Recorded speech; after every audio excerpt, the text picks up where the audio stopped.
प्रिय विद्यार्थियों, अब हम सुमित्रा नंदन पंत द्वारा रचित इनके काव्य संकलन युगांत से अपने पाठ्य पुस्तक में संकलित बापू के प्रति शीर्षक कविता का अध्ययन करेंगे। इन पंक्तियों में सुमित्रानंद पंत जी ने युग पुरुष महात्मा गांधी की स्तुति की है। तुम मांसहीन, तुम रक्तहीन, हे अस्थि शेष, तुम अस्थिहीन, तुम शुद्ध बुद्ध आत्मा केवल, हे चिर पुराण, हे चिर नवीन। युग पुरुष महात्मा गांधी की स्तुति करते हुए कविवर पंत जी कहते हैं, हे बापू, तुम शरीर से दुर्बल तथा मांस और रक्त से हीन हो एवं तुम्हारा शरीर हड्डियों का ढांचा मात्र है। तुम मांसहीन अर्थात तुम्हारे शरीर में मांस नहीं है। तुम रक्तहीन, तुम्हारे शरीर में रक्त नहीं है। हे अस्थिशेष, तुम अस्थिहीन, तुम्हारा शरीर का केवल एक ढांचा मात्र है अस्थियों का, और तुम अस्थि भी, तुम्हारे शरीर में अस्थियां भी नहीं है। तो फिर क्या है? कहा कि तुम शुद्ध बुद्ध आत्मा केवल, तुम एक पवित्र ज्ञान से युक्त आत्मा मात्र हो। हे चिर पुराण, हे चिर नवीन, तुम में प्राचीन और नवीन आदर्शों का समन्वय है, अर्थात तुम प्राचीन आदर्शों के साथ साथ नवीन आदर्शों को भी स्वीकार करते हो। तुम पूर्ण इकाई जीवन की, जिसमें असार भव शून्य लीन, आधार अमर होगी जिस पर भावी की संस्कृति समासीन। हे बापू, तुम में जीवन की पूर्णता है। तुम पूर्ण इकाई जीवन की, अर्थात तुम में जीवन की पूर्णता है, जिसमें असार भव शून्य लीन, भगवान होता संसार, जिसमें संसार की समस्त असारता लीन हो जाया करती है। आधार अमर होगी जिस पर भावी की संस्कृति समासीन। तो भावी माने होता आने वाला समय, भविष्य जिसको कहते हैं। हे बापू, तुम्हारे जीवन के आदर्शों पर भविष्य की संस्कृति एवं सभ्यता उचित प्रकार से प्रतिष्ठित होगी। समासीन माने प्रतिष्ठित होना, आधारित होना। तुम मांस तुम ही हो, रक्त अस्थि, अस्थि माने हड्डी, निर्मित जिनसे नव युग का तन, तुम धन्य तुम्हारा निःस्व त्याग, हे विश्व भोग का वर साधन। जिस प्रकार मांस रक्त तथा हड्डियों से शरीर का निर्माण होता है, उसी प्रकार तुम्हारे सद आदर्शों से नव युग का निर्माण होगा। तुम और तुम्हारा स्वार्थ रहित त्याग भी धन्य है। तुम्हारा निस्वार्थ भावना से किया गया त्याग ही मानव जाति के कल्याण का कारण बनेगा। तुम धन्य तुम्हारा निःस्व त्याग, निस्वार्थ त्याग धन्य है, क्योंकि इस त्याग के कारण ही संसार का कल्याण, मनुष्य जाति का कल्याण भी है होगा। तात्पर्य यह है कि तुमने अपनी समस्त कामनाओं को त्याग कर भारत भूमि को स्वतंत्र कराकर भारतवासियों को स्वतंत्रता प्रदान की है। ये नवीन जगत अब अपनी इच्छाओं और भावनाओं को भस्म करके उसकी धूलि से सत्य और अहिंसा के सिद्धांत को प्राप्त करेगा। इस भस्म काम तन की रज से जग पूर्ण काम, नव जग जीवन बीनेगा सत्य अहिंसा के तानों बानों से मानवपन। कहने का तात्पर्य है कि आपने अपनी समस्त इच्छाओं और भावनाओं को भस्म कर दिया, समाप्त कर दिया। काम माने होता है इच्छा, और उसकी धूल से सत्य और अहिंसा के सिद्धांत को जागृत किया है। इन सत्य अहिंसा के तानों बानों से ही सुंदर वस्त्र बनकर तैयार होता है, कि जिस प्रकार ताने बानों के योग से सुंदर वस्त्र तैयार होता है, का उसी तरह से आपने जो सत्य और अहिंसा रूपी ताने बाने से मानव जीवन रूपी जो वस्त्र तैयार किया है, अर्थात मानव जीवन सुख और समृद्धि को प्राप्त करेगा। सुख भोग खोजने आते सब, तुम आए तुम करने सत्य खोज, जग की मिट्टी के पुतले जन, तुम आत्मा के मन के मनोज। पंत जी कहते हैं कि हे बापू, प्रायः संसार में समस्त प्राणी पृथ्वी का सुख भोग की कामना लेकर के ही जन्म लेते हैं, अर्थात वह अपने जीवन में केवल सुख की ही खोज करते हैं। लेकिन तुमने सुख की खोज ना करके बल्कि तुम सत्य की खोज करने के लिए इस पृथ्वी पर उत्पन्न हुए हो।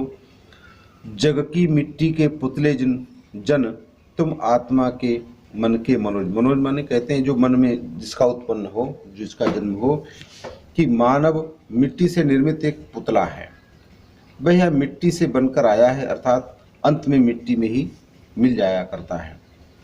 हे बापू, आप भी मिट्टी के ही बने हैं, परंतु आपके उस मिट्टी निर्मित शरीर में सत्य आत्मा निवास करती है तथा आप अपने मन को प्रसन्न करने वाले कमल के समान हैं। जड़ता हिंसा स्पर्धा में भर, चेतना अहिंसा नम्र ओज, पशुता का पंकज बना दिया तुमने मानवता का सरोज। हे बापू, आपने मानव की अकर्मण्यता, हिंसा और स्पर्धा, जड़ता माने होता अकर्मण्य, मूर्खता जिसको कहते हैं, हिंसा और स्पर्धा प्रतिद्वंदिता को दूर कर दिया और उसमें ज्ञान, अहिंसा और आत्मीय शक्ति, नम्र ओज, इन जैसे मानवीय सद्गुणों को जागृत कर दिया।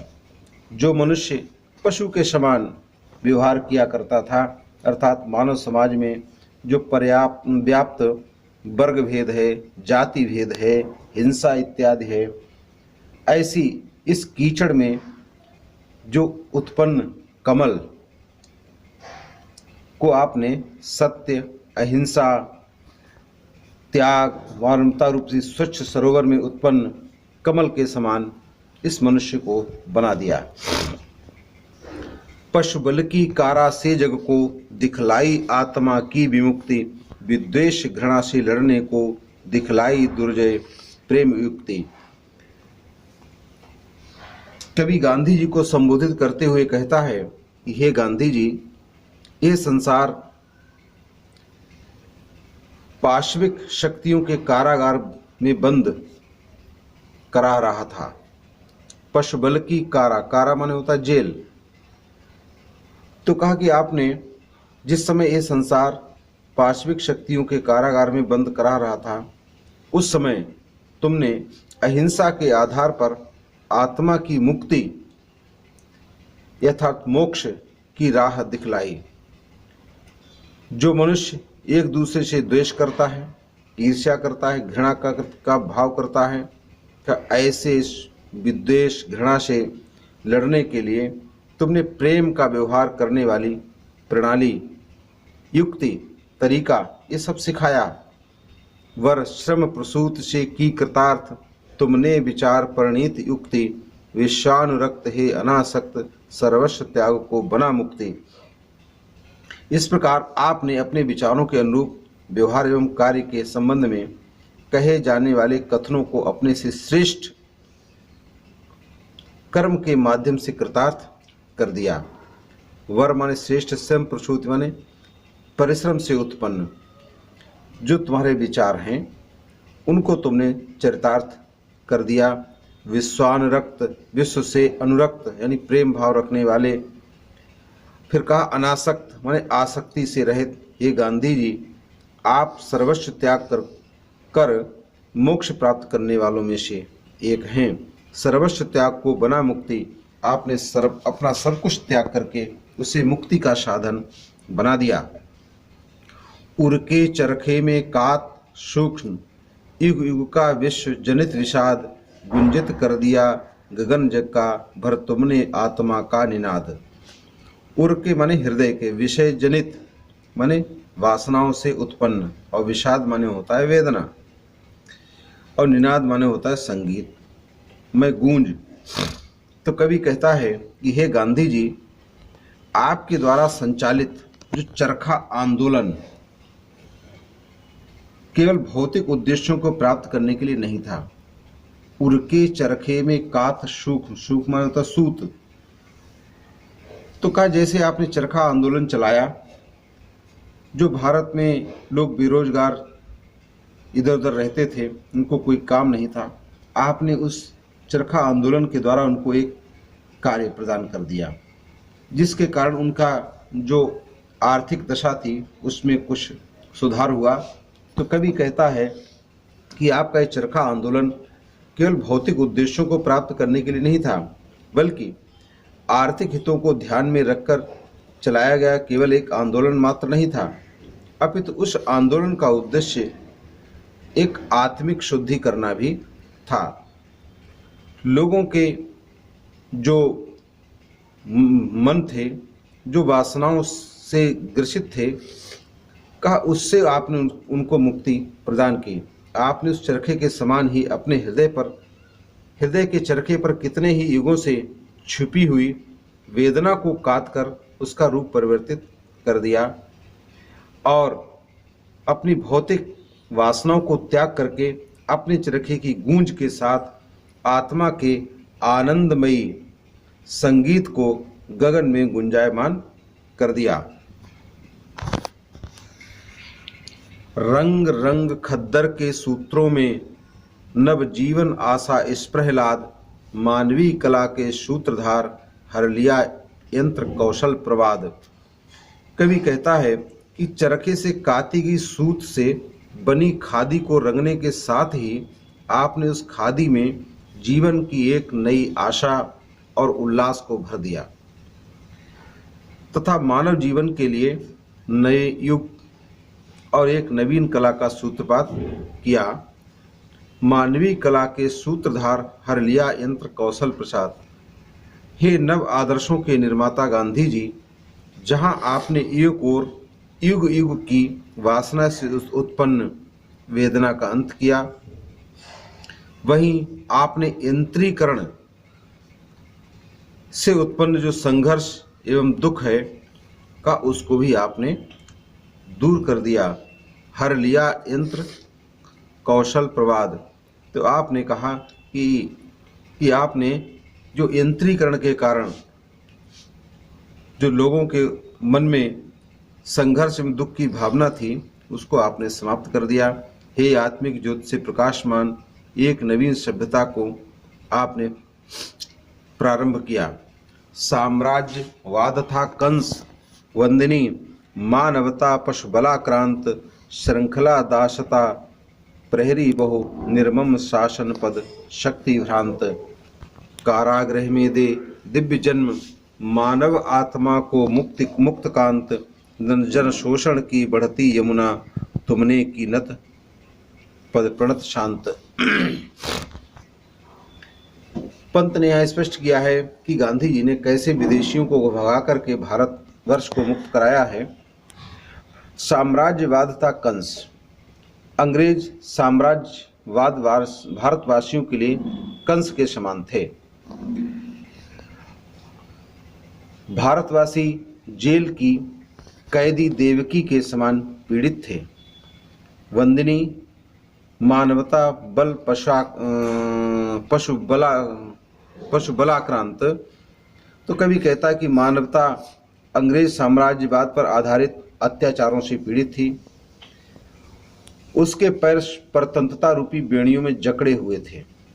श्रृंखला दासता प्रहरी बहु कि जो उनके पैरों में बेड़ियां पड़ी हुई थी गुलामी की, और पद और शक्ति के कारण जो अंग्रेज शासक जो उच्च पदों पर कार्य करने वाले जो उनके निर्दयी अधिकारी थे, वे ही सब जेल के उस पहरेदार थे। जिस प्रकार देवकी ने कृष्ण को जेल में जन्म देकर कंस के अत्याचारों को दमन कराया। कारागृह में दे दिव्य जन्म, मानव आत्मा को मुक्त कांत। उसी प्रकार हे गांधी जी, तुमने भी देश के कल्याण के लिए अनेक बार जेल जाकर मानव जाति को मुक्त कराया। भारतवासियों को शोषण करने वाली ब्रिटिश शासन रूपी यमुना को तुमने अपने चरणों से शांत भाव में झुका दिया। जन शोषण की बढ़ती यमुना तुमने की नत पद प्रणत शांत, कि जो भारतवासियों का अंग्रेज सरकार निरंतर शोषण करती रहती थी, उसकी तुलना कवि ने यमुना से की है। जैसे यमुना जब वसुदेव उनको मथुरा से गोकुल की ओर ले जा रहे थे तो रास्ते में यमुना पड़ी थी, तो यमुना का जल एकाएक बढ़ने लगा था। तो इसी प्रकार भारतवासियों की शोषण करने वाली जो यमुना रूपी वृत्ति थी का उसको तुमने अपने चरणों में शांत भाव से झुका दिया। कहने का तात्पर्य यह है कि जिस प्रकार बढ़ती हुई यमुना बालक श्री कृष्ण के चरणों का स्पर्श करके अपनी चंचलता को छोड़कर समान गति से प्रभाव होने लगी थी, उसी प्रकार अत्याचारी, अन्यायी और शोषककारी विदेशी राज्य सत्ता बापू के समक्ष झुक गई थी और भारत देश कंस जैसे आतताई शासक से मुक्त हो गया था। काराथी संस्कृति विगत भित्ति बहुधर्म जाति गति रूप नाम बंदी जगजीवन भू विभक्त विज्ञान मूढ़ जन प्रकृति काम।